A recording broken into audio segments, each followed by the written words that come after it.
Parents welcome again. आज हमारा governance and public policies का फिफ्थ लेक्चर है और आज से हम थ्योरीज पढ़ना स्टार्ट करेंगे। और आज हमारा पहला टॉपिक है theory of new liberalism. Candidates पूछते हैं कि सर हम लिबरलिज्म थ्योरी क्यों नहीं पढ़ते, क्योंकि वो हमारे सिलेबस में नहीं दी सीएसएस एंड पीएमएस के। उसके अलावा इवन जब आप न्यू लिबरलिज्म अटेम्प्ट करते हैं या पढ़ते हैं उसकी रेफरेंस रेफरेंस भी आप लिबरलिज्म नहीं देख सकते, इसलिए हमें वो नहीं पढ़नी होती। तो स्टार्ट करते हैं theory of neoliberalism. The word neoliberalism was coined by Alexander Aristo.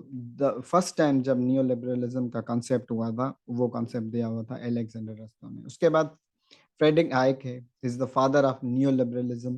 Frederick Hayek को नियोलिबरलिज्म का फादर बोला जाता है। अब जो नियोलिबरलिज्म का ओवरऑल जो कॉन्सेप्ट है, उसके एम्स एंड ऑब्जेक्टिव्स हैं, उनका अगर हम क्रक्स निकालें तो वो क्रक्स क्या बनता है? New liberalism concept views that society should be shaped by free markets. अब ये क्यों चाहते हैं कि सोसाइटी एक फ्री मार्केट होनी चाहिए उसमें, ये भी हम देखते हैं। इसका बैकग्राउंड में आते हैं। The concept of new liberalism surfaced at the time of oil crisis, जिसको आप ग्रेट डिप्रेशन भी कहते हैं। फर्दर मैंने इसमें ये भी ऐड किया है, the Great Depression was the worst economic downturn in the history of industrialised world lasting from 1929 to 1939। अब ये जब ग्रेट डिप्रेशन वाला पीरियड था ना, इनमें लोगों ने रियलाइज किया कि हमारा जो इकोनॉमिक डाउनफॉल आया है वो इसी वजह से आया है कि government heavy tariffs and taxes impose करती है। ठीक हो गया। उसके बाद the responsibility of prices was put on the shoulders of government. जैसे कि मैंने बताया, ग्रेट डिप्रेशन ऑयल क्राइसिस की जो रिस्पॉन्सिबिलिटी थी ना, वो आप लोगों ने गवर्नमेंट के कंधों पे थोप दी। उसके बाद आता है people opine that heavy tariffs duties and rules and regulations are the sole cause of crisis. For the successful economy it must be separated from politics. जैसे कि मैंने बताया कि क्राइसिस जो था उनका जो रेस्पॉन्सिबिलिटी वो गवर्नमेंट पे रख दी। That's why they wanted to separate economy from politics. आगे देखते हैं कि अच्छा जो मेजर कंपोनेंट है न्यू लिबरलिज्म थ्योरी के, वो है डीएलपी फार्मूला, जो आपको पेपर में भी लिखना है। फ्लो चार्ट वगैरह बनाएंगे ना डीएलपी फार्मूला, तो आपका अच्छा स्कोर आएगा उसमें। ठीक है। अब DLP stands for DLP, deregulation of economy, liberalisation, privatisation. अब अच्छा ये किस चीज को जो है ना, डीरेगुलराइजेशन ऑफ इकोनॉमी किस चीज को बोलते हैं? Government should avoid rules and regulations on economy, इसको बोलते हैं डीरेगुलेशन ऑफ इकोनॉमी। उसके बाद आता है लिबरलाइजेशन, किस चीज की? ट्रेड एंड इंडस्ट्री, ये लिबरेट होनी चाहिए गवर्नमेंट से। ठीक हो गया। एक तो जो आपकी स्टेट है, एक गवर्नमेंट है, वो आपके रूल्स एंड रेगुलेशंस इम्पोज नहीं कर सकती, ना ही बना सकती इकोनॉमी के लिए। दूसरा आता है लिबरलाइजेशन। इसमें क्या है? Liberalisation of trade and industry, ये सेपरेट होनी चाहिए आपकी गवर्नमेंट से।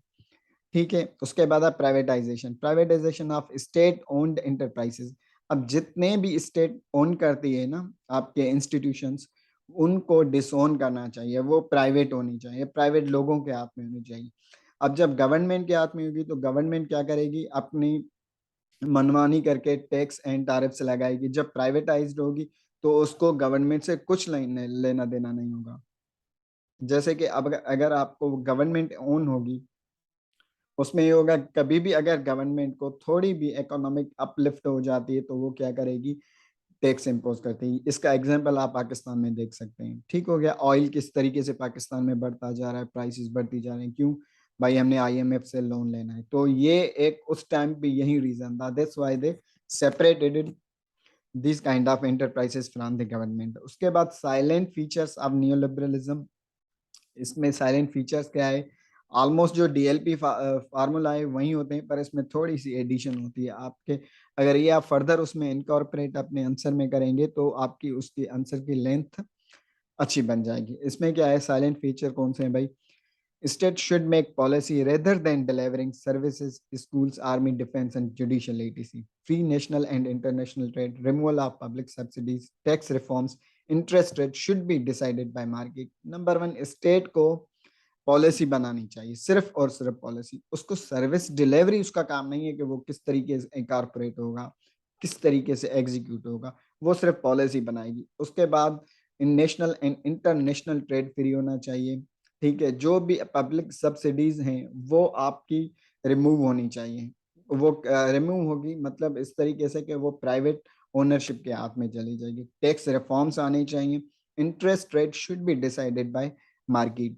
ये इसका एक इम्पोर्टेंट क्लास है, interest rate should be decided by market. अब इसमें क्या है कि आप देखें रिसेंटली आप पाकिस्तान में ही देखें, जब चाह आपका कोई प्लानिंग और डेवलपमेंट अथॉरिटीज हैं वो किसी न किसी चीज़ की रेट बढ़ा देते हैं।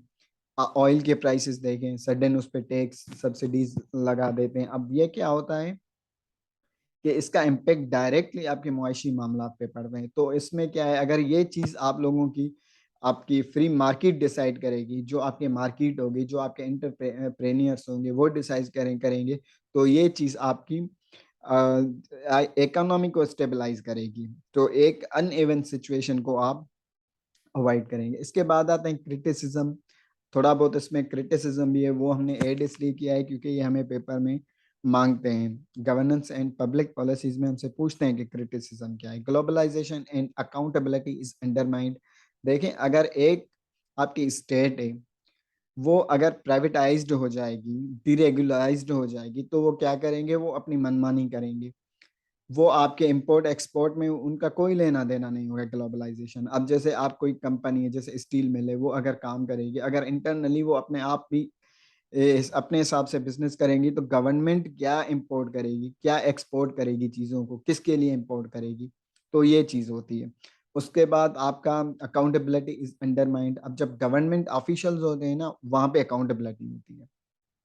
जैसे नेब देख लें आप, कहीं पे भी कोई करप्शन होगी तो वो नेब आ जाती है। फर्दर आपके एक है कुछ डिपार्टमेंट्स जो आते हैं, एफआईए आ गई, वो सारी जितने भी होते हैं जिस तरीके की भी आप करप्शन होती है ना, मोरल करप्शन या फर्दर जितनी भी करप्शन होती है, अकाउंटेबिलिटी होती है, तो उसमें ये एजेंसीज आ जाती हैं। पर अगर एक प्राइवेट बंदा का कोई कहीं पे चोरी करता है तो ऑब्वियसली वहां पे आपकी नेब थोड़ी आएगी।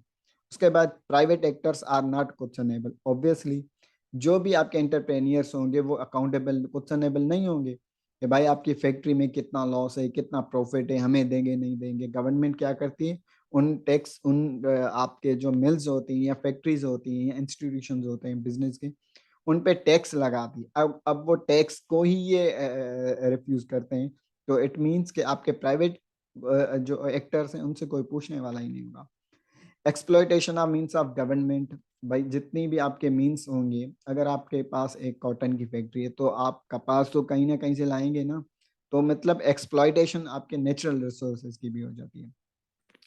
Increases corporate powers. ऑब्वियसली जब एक बिजनेसमैन को इतने पावर देंगे तो वो डेफिनेटली उनकी चीजें जो है ना फर्दर एक्सपेंड हो जाएगी। तो ये था हमारा ओवरऑल थ्योरी थी हमारी, the theory of new liberalism. उम्मीद है आप लोगों को ये अच्छे से समझ आई होगी। इंशाल्लाह हमारा नेक्स्ट जो होगा लेक्चर नंबर 6, उसमें हम डिस्कस करेंगे डिसेंटर्ड थ्योरी। और शायद अगर अगला लेक्चर हमारा ये भी हो सकता, केरला मॉडल पे भी आ सकता है, क्योंकि ये एक एग्जाम्पलरी होता है एंड CSS 2022 में भी आया था। तो मिलते हैं नेक्स्ट लेक्चर में। Till that, Allah Hafiz.